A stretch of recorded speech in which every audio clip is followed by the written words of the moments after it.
Ay! Let's give our mic to Kenneth. Ang fresh naman. Ang fresh naman. Kamusta ang Vienna? Okay, Kenneth, can we greet our audience first? What's up, Battle people? Good afternoon sa lahat and welcome po sa Jojo Bagais and happy 12th anniversary to Jojo Bagais. Kaya palakpakan po natin si Sir Jojo. Jojo Bagais family.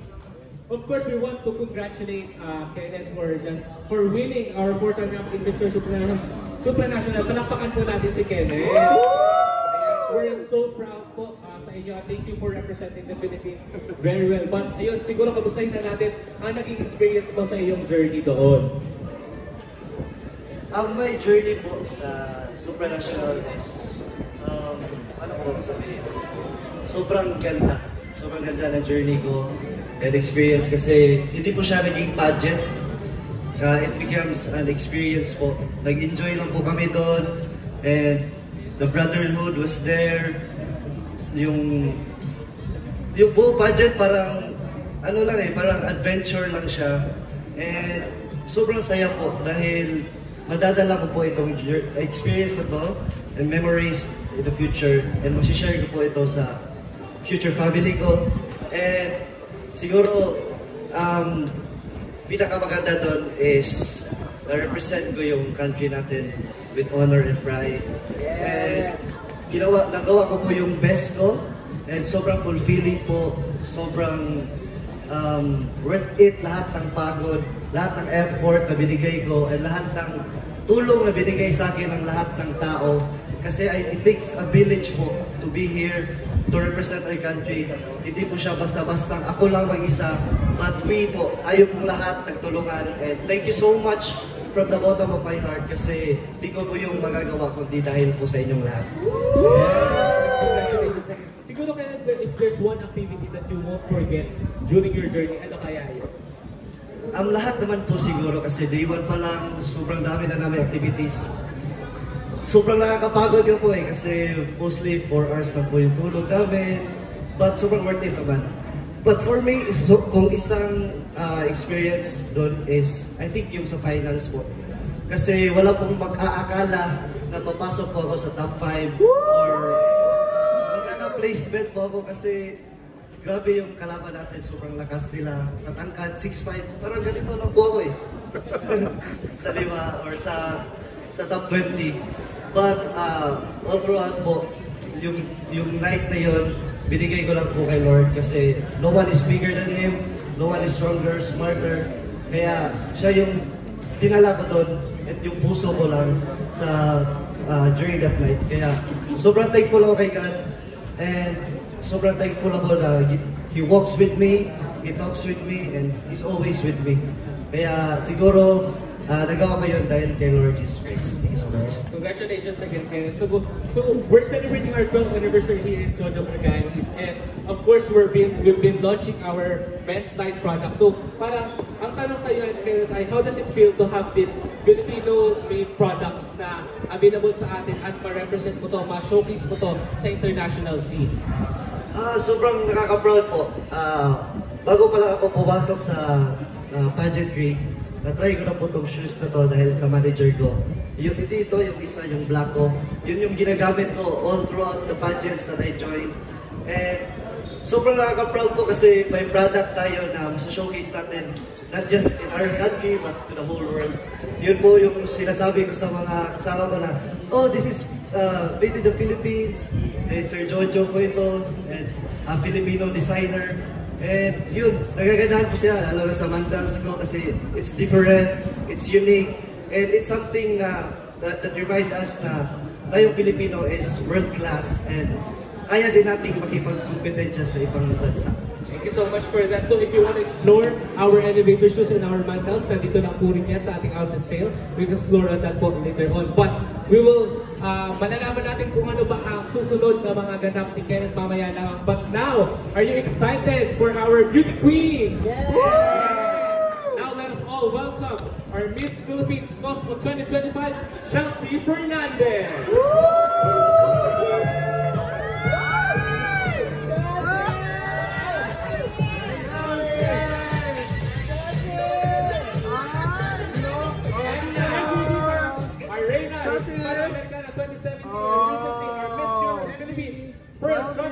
Miss Winwin Marquez.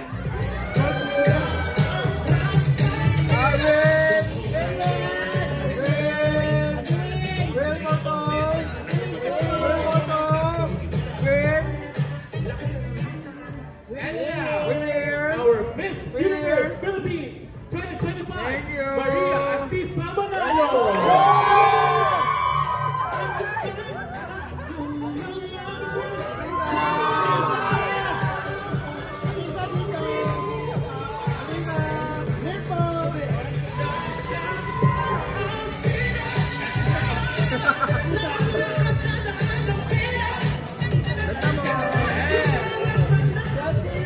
Patingin muna natin ang ating mga viewers, Chelsea. Let's start with you.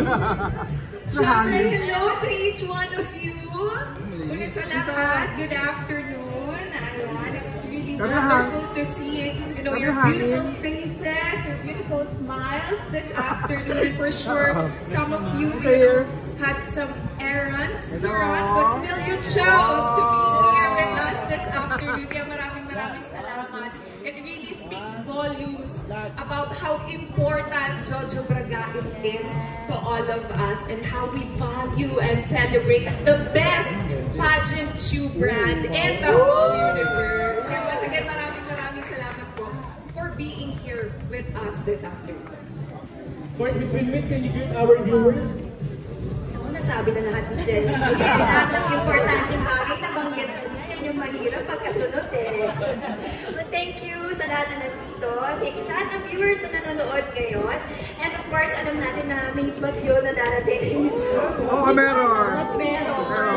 Pero, kami ang bagyo ngayon na darating. Thank you sa lahat na nandito. And yes, sabi nga ni Chelsea, diba? We're supporting the best shoe brand, diba? And the universe. So thank you, Jojo Bragais, and thank you sa lahat na nandito ngayon. And of course, Miss Atisa. Well, mas lalong naubos yung pwede ko sabihin, diba? Pero at least may weather forecast tayo, kaya ingat kayo pa-uwi. Magandang hapon po sa ating lahat. Maraming salamat sa pagpunta nyo dito, sa pag-spend nyo ng time with us, and we're excited to meet every one of you. Yes, thank you so much. Palapakan natin ang ating beauty queens. Of course, we have a question for Miss Chelsea. Miss Chelsea is competing for Miss Cosmo. So parang, how's your preparation so far? Well, ako po, busy po ako ngayon mag-live selling. I started my preparation now because I know all of us know na, ang Miss Cosmo, it has a debate segment. So I really focus on that. I've begun my workout and of course my communication classes with my coaches. So, I really want to go there to Vietnam in December, fully prepared. And of course, with the help of Jojo Bragais shoes, I know I can strap anything with pride and confidence. Thank you so much for that. So, I also hope that you will, support me in my Miss Cosmo journey towards getting the first ever. Let's go! And of course, for our Miss Winwin, as a title holder, a model, and recently you finished first runner-up at MUPH. How does it feel knowing that you've inspired a lot of women out there with your pageant journey? Wow, knowing that, feeling ko, na rin yun. It's a win for me, diba? Na marami tayong na-inspire na babae. And sabi ko nga, no matter what season you are in, as long as your heart is there, as long as it's your passion, do it. Parang kay Jojo Bragais lang, walk and then win. And of course, for Miss Atisa, we all know how powerful the support of the Filipino people pagdating sa pageantry. So, how has that motivated you for your preparation towards your upcoming competition? With all the very positive comments that I'm receiving from all the supporters that we have all over the Philippines, and sometimes not even in the Philippines na I will be very proud to carry the name Philippines in Thailand when I compete for Miss Universe. And of course, it just motivates me to give the best fight ever I can give for the Philippines when I get there. Kasi you guys inspire me to be my best. Thanks so much. And of course, we're all rooting for you for your upcoming competitions. But now, siguro, to celebrate our anniversary at Jojo Brigais, let me ask the question of what is your favorite Jojo Brigais product and siguro why? Kaya, kung we can share sa aming clients here now or viewers natin. Because I have the mic, I'll go first. My favorite is the MFE. Really good foundation, really good material. It makes me very proud to wear it on the international stage. Every time I compete internationally, I wear Jojo Brigais. Because, you know, it's a way to showcase to the world, to the universe rather, the Filipino craftsmanship, and it's world-class, it's beautiful, and everyone uses it, so I'm very proud to wear Jojo Brigais. Thank you so much for that. Of course, for this with you. Sa akin naman, Maxine is my favorite. I used that back when I competed in Bolivia, here also in the Philippines. And syempre pag naka-gown tayo, gusto natin may added height pa rin kahit pa paano, no? So it adds, kahit may confidence ka na, mag-add pa yun. So for me, I love a little bit of platform, tapos comfortable pa siya, madaling makalakad. Yes, of course, for Miss Chelsea. Well, as for me naman po, it's Maureen. In fact, I am wearing them today. And actually, I have them in blue. And this shoe, actually, I wore them back in 2022 when I competed in Binibining Pilipinas. And this is also the same shoes I wore during my Miss Universe Philippines journey. So, you know, these shoes really hold a lot of memories, a lot of triumphs, and I really, really value them a lot. That's why this is really, truly special for me. So, Maureen.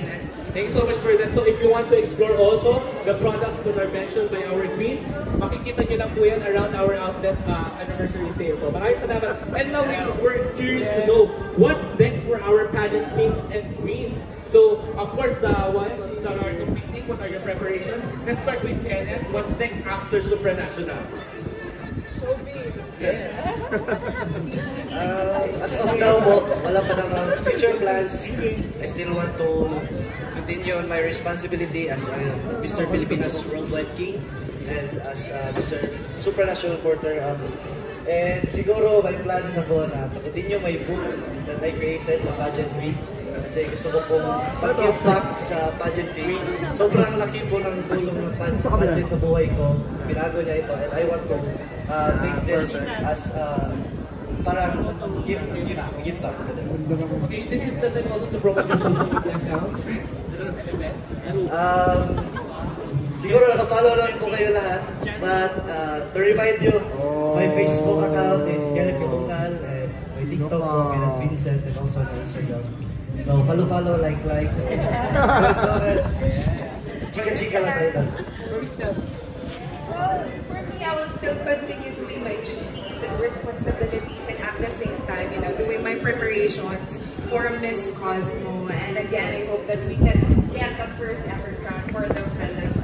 And of course, I hope that you can follow all my social accounts. On TikTok, it's Chelsea Fernandez. On Instagram, it's Chelsea Fernandez. And on Facebook, Chelsea Fernandez, of course, for more updates about what I am doing and, of course, doing my events as well. So thank you so much, everybody. Ako naman, magiging busy sa pag-support sa dalawang queens natin na lalaban this November and December. And sa mga nakakapanood, bumalik na rin po ako sa TV, sa acting, sa magiging kontrabida. Sa magiging kontrabida. So I'm very thankful that Jimmy, binalikan ako, babalik ako ulit sa pag-acting. And sana abangan nyo yung mga susunod na projects na gagawin. And of course, mabubuhay na rin yung YouTube channel ko ulit, which is the Win-Win Situation. So dito-document ko lahat na ginagawa ko ngayon para i-share sa mga fans and everybody in the world, syempre. Also, before we proceed to the let's all welcome Mr. Jeffer Palomo.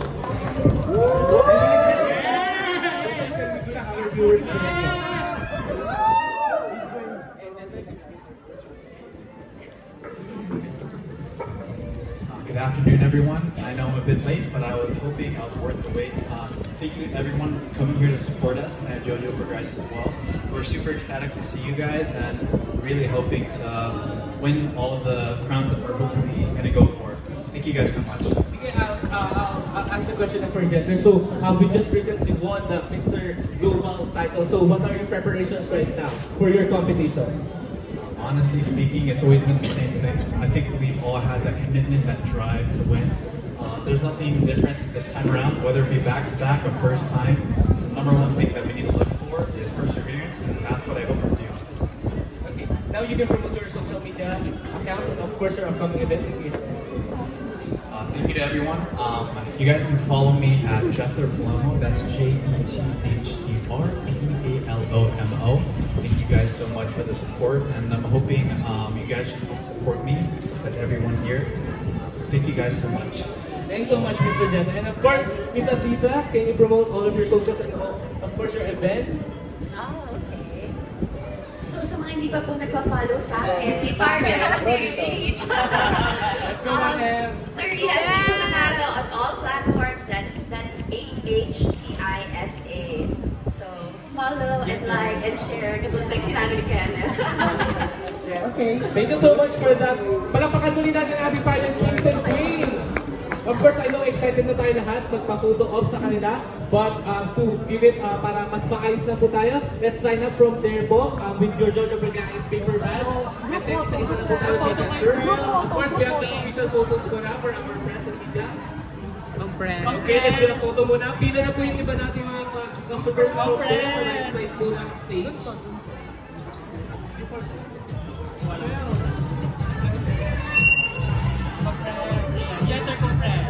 You're right, please. Here po.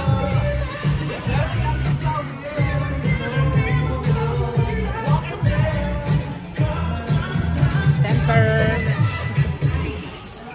Okay. Right. To the right. Here. Here. One more.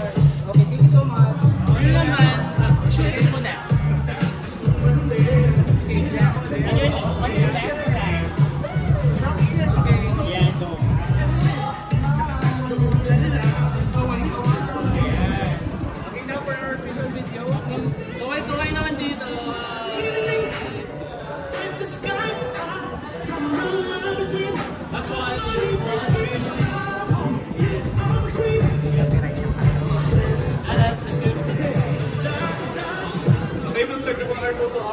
Please prepare your Jojo Vergara's bottles now para mag-start na po tayo. And also your phone that we will be using. Thank you so much po.